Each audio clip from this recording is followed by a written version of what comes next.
महत्व बताउनको लागि, त्यो मन्तव्य राख्नको लागि म मौलाना जियाउल हक साहबलाई निम्तो दिन चाहन्छु कि तपाईँ नेपाली भाषाको महत्व बताएर आफ्नो मन्तव्य राख्नुहोला। अस्सलामुअलैकुम वरहमतुल्लाहि वबरकातुहू। मेरो आदरणीय दाजुभाइ र मौलाना साहबहरू, म आजको दिनमा म भनिरहेको छु कि नेपाली भाषा हाम्रो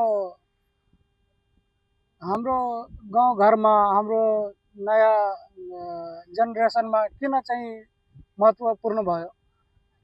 पहिले चाहिँ हाम्रो घरमा त्यति तालिम थिएन, त्यति नलेज थिएन। त्यो हिसाबले हामी चाहिँ अगाडि बढ्यो।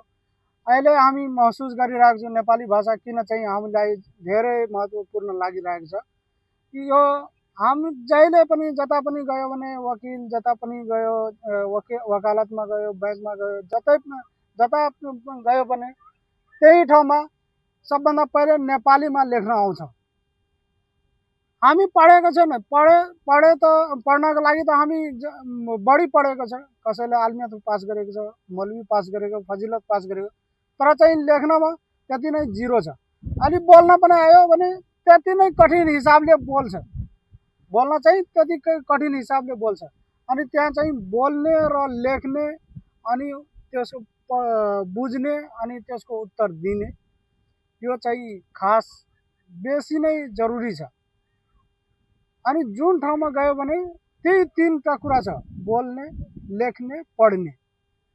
अब चाहिँ मेरो मुखबाट चाहिँ नेपाली बोल्न चाहिँ अलि अप्ठ्यारो भयो भने त्यहाँ चाहिँ सबैले हेप्न खोज्छ के। अहिलेको समयमा जसको मुखमा चाहिँ जिब्रो छैन नि, सबैले त्यसलाई पछाडितिर धकेल्छ के, धकेल्छ, हेप्दैन के, धकेल्छ के। त्यसलाई अगाडि बढ्ने चान्सै छैन के। त्यही भएर टाइमको अनुसारले हाम्रो आफ्नो सिस्टम चाहिँ अपडेट गर्नुपर्छ। यो अपडेट गर्नको लागि चाहिँ हाम्रो यो जुन सिस्टम छ नि, त्यो एकदमै स्लो छ।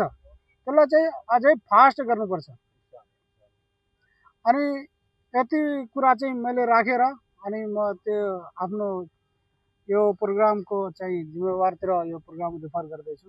अस्सलामु अलैकुम।